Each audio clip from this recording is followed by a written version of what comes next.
আসসালামু আলাইকুম, কেমন আছেন? কি অবস্থা সবার? আজকে আপনাদের সাথে অনেক সহজ এবং মজার একটা রেসিপি শেয়ার করব। খাবারটা আমার অনেক বেশি পছন্দের, এটা খেতে অনেক বেশি মজা। এই রেসিপির প্রধান উপকরণই হচ্ছে লাউ পাতা। এজন্য আম্মু আর আমি প্রথমেই একদম ফ্রেশ পাতাগুলা উঠাই নিলাম গাছ থেকে। আর আজকে এটা রান্না করার সময় কিভাবে জানি কড়ার ভিতরে আগুন ধরে গেছিল। আর এখানে আম্মু আর আমি লাউয়ের পাতা উঠাচ্ছিলাম, আর তখন দেখি যে লাউ হচ্ছে ছোট্ট ছোট্ট লাউ হয়েছিল। আম্মু আর আমি এখানে ছোট পাতা উঠাচ্ছিলাম, মানে বড় পাতা নিলে মজা লাগবে না, ছোট পাতায় মজা লাগে বেশি, এজন্য ছোট ছোট পাতা দেখে আমিও ছিঁড়ছিলাম। তারপর বাসায় এসে আম্মু হচ্ছে সবকিছু একসাথে বেটে নিচ্ছিল। এখানে চিংড়ি মাছ, পেঁয়াজ, ঝাল, রসুন কিছু একসাথে সুন্দর মতো বেটে নিচ্ছিল আম্মু। অনেক ভালো মতো পেস্ট করার পরে এর ভিতরে একে একে লবণ, হলুদ আর হালকা পরিমাণে সরিষার তেল, এখানে আম্মু সয়াবিন তেল দিছিল, আমি সরিষা বলে ফেলছি ভুলে। আর তার ভিতরে আম্মুর আগে থেকে বেটে রাখা সবকিছু একসাথে মিক্সড করা একটা মশলা, এর ভিতরে ধনিয়া, তারপরে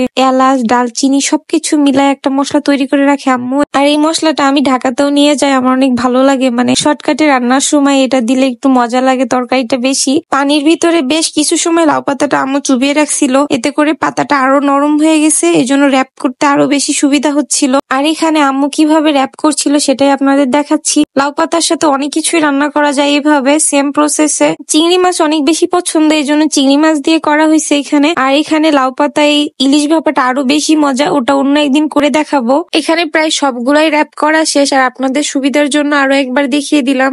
খুব সহজেই র্যাপ করা যাচ্ছিল, যেহেতু পাতাগুলো আরো নরম হয়ে গেছিল। আর এখানে আম্মু মাটির চুলায় রান্না করছিল, মানে আম্মু গ্যাসে রান্না করে, আমার রিকোয়েস্টে মাটির চুলায় রান্না করে। আমার মাটির চুলায় রান্না বান্না দেখতে আসলে অনেক বেশি ভালো লাগে। আর এখানে এটা নতুন কড়া ছিল, আর নতুন কড়াইয়ের ভিতরে যেই তেল দিছে সেই কড়ার ভিতরে আগুন জ্বলে গেছে। আর এটা কেন হলো সেটা জানি না, যেহেতু মাটির চুলায় রান্না বান্না করে না, সেহেতু আমাদের চুলাটা অনেকদিন ফেলানো ছিল, এজন্য এখন আম্মু ঠিক করাতে কেন জানি না যেই চুলা আগুন দিছে সেই চুলাটা আস্তে করে ফেটে গেছে। পরে আম্মু আবার ট্রাই করছে ঠিক করার, কিন্তু ঠিক আর হচ্ছে না। তারপরে এখানে আম্মু এক এক করে আবার উল্টাই দিচ্ছিল, এক পাশ হালকা ভাজা হয়েছে এজন্য আম্মু এক পাশ উল্টাই দিচ্ছিল। আর লাস্টে এরকম হয়েছে, কালারটা দেখতে হালকা ভাজা ভাজা ছিল, হালকা ভাজা ভাজা করছে আম্মু, আর দেখতে কিছুটা এরকম। এখন দ্রুত করে আমি গরম ভাত নিয়ে নিলাম প্লেটে, মাটির চুলায় রান্না করা, আবার মাটির প্লেটেই ভাত নিয়েছি খাওয়ার জন্য। আর এখানে আমি র্যাপটা খুলছিলাম, আর এটা অনেক সফট ছিল। আস্তে আস্তে করে র্যাপটা খুলে দেখি অনেক সুন্দর একটা স্মেল বের হচ্ছে। চিংড়ি মাছ তো সবারই অনেক পছন্দের, আবার অনেকে অ্যালার্জির জন্য চিংড়ি মাছ খেতে পারে না, মানে আমার বোনই অ্যালার্জির জন্য চিংড়ি মাছ একদমই খেতে পারে না, ও শুধু পাতাটাই খাইছে। আর আমি না এই রেসিপিটার একটা নাম দিয়েছি যে লাউ পাতায় চিংড়ি, নামটা অনেক সুন্দর না? তারপরে আর কি আমি র্যাপ ট্যাপ খুলে আমার মতো খাওয়া শুরু করে দিছি, অনেক মজা ছিল। সবাই ভালো থাকবেন, আজকে এই পর্যন্ত, আল্লাহ হাফেজ।